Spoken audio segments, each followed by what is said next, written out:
Hey everyone, this is Megan. Welcome back to my channel, The Cyber Circus. Today I'm going to be sharing with you 3 easy dinner ideas, and 2 of the recipes are actually dump and go recipes for the Crockpot. So let's get started.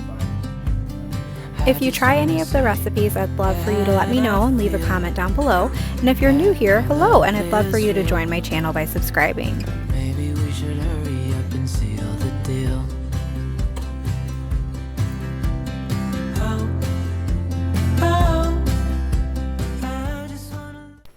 This first meal is a dump and go crockpot recipe. It is honey garlic chicken.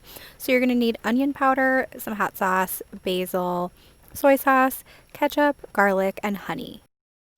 If you don't like hot sauce, that's no worries. I would just say skip it. And then for this dish, we're actually going to try marinating the chicken. This is a dump and go meal. You don't have to do this step. I just wanted to see if we liked it this way.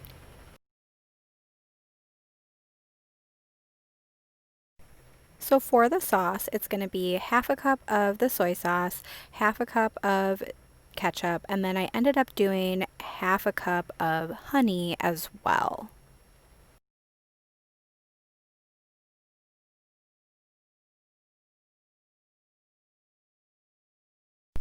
My tip for the ketchup and the honey is to pour some warm water into your measuring cup and then dump that out. That way when you do pour the ketchup and the honey into the measuring cup, it'll come out more easily. I don't measure how much hot sauce I add in. I just kind of eyeball it, and I know that I really like this Chipotle hot sauce, but again, this is totally up to you. Next, you'll add in a little bit of the onion powder as well as the basil, salt and pepper, and now we're on to the garlic. As you can see, we really like garlic in this house, but feel free to use less if you're not a huge fan of it. And then you mix everything together, add it in with the chicken, and again, you either put it in the crock pot or you can marinate it, which we did. And then here is the finished product. Nice and easy. We cooked the chicken on high in the crock pot for just 3 hours. My husband works from home, so this was a nice weeknight meal for us. The next one I want to show you is a dump and go beef stew in the crock pot. I found this recipe in the Slow Cooker Bible, a cookbook that I got from my mom a few years back, and this recipe turned out really well. I just did a few tweaks to it because we like things on the spicier side, and so I used diced tomatoes that have green chilies in them, but you certainly don't have to do this. You could just follow the recipe as is. And here is my view while I was making this beef stew. I thought some of you would appreciate it, especially if you also have toddlers. So this is what I was looking at. And I was actually watching Tiffany Beeston on my TV. And so what I've got here is my prepped carrots, onions, potatoes, celery, and again, lots of garlic. I like to get things prepped. I like to read through the recipe ahead of time and, set aside anything that I can do ahead of time to make things easier, because I'm not the best cook in the world. I don't have the most confidence in the kitchen. And so that's what I had done here. Right now I've got the crock pot turned on high. I added in the veggies as well as the tomatoes. And then again, I did not drain the tomatoes. You want those juices from the can going into the crock pot as well.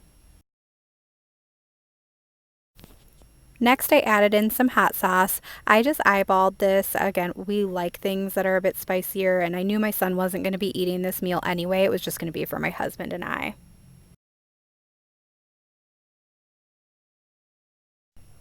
I've got the bay leaf added in, and again, it's the vegetables and the tomato and tomato juices. I'm just trying to stir it without making a huge mess.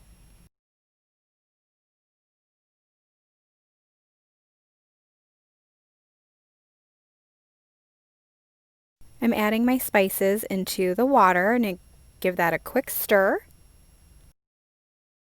I'll add the spice measurements up on the screen, but I did use the recipe pretty much on this one, even though I'm not normally someone who measures spices. Then I went in and added in my garlic and the beef and poured over the water and spice mixture onto everything that was already in the crock pot. And then just make sure that you grab a rubber spatula and scrape out the spices that get stuck to your measuring cup so that they can get into the crock pot as well. So that way you'll have really good flavor. There it is right when everything was added. And I cooked this on high for 6 hours. The recipe was technically 12 hours on low, but I did want to give it a try, see if 6 on high tasted just as good, and we really liked it, so that worked out well for us. I just served it with some white bread on the side for dipping. This last recipe I wanted to share with you guys is homemade tomato soup, and then we made grilled cheese sandwiches to go along with it. The recipe is actually from the Food Network. We just came across it by Googling creamy tomato soup recipes, and this is what came up. And here I am prepping my vegetables. So we've got 1 carrot, piece of celery. I'm going to chop up an onion as well as some garlic. And then I've got bacon sitting off to the side there. That's actually going to be the first thing to go into the pot with some butter. On this, I did follow the recipe for the tomato soup to a T. I did not make any changes, and so I'm going to try to link the recipe below, but again, you can just Google creamy tomato soup recipe from the Food Network. Okay, so the bacon's in there with some butter. After a few minutes, you are going to pull the bacon out with a slotted spoon, set to the side because it's just a garnish, and then you're going to add in your vegetables, so garlic, onion, celery, and carrot.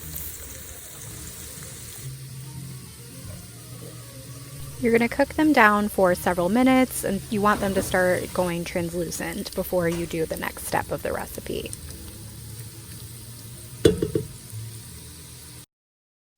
Here I've added in the flour, gave that a good stir, then I'm going to add in some spices, and next will be the broth and the tomatoes. After that, you add in the heavy whipping cream, and then again, I just followed the recipe, and now I'm using my immersion blender to mix everything up, make it nice and creamy. This was one of my first few times using the immersion blender, so it was actually quite comical, and I kept having to start and stop again, but that's okay. Again, getting better in the kitchen every day. And then here are the delicious looking sandwiches that my husband made. They are grilled cheese sandwiches, and we were using smoked cheddar. We found the smoked cheddar at our local meat market, and it turned out really well. And even my son ate the sandwiches. I was not expecting him to. And as a bonus, he also ate the soup, which, since he's 2, I certainly wasn't expecting him to eat that, but he loved this meal. And here is the completed dish.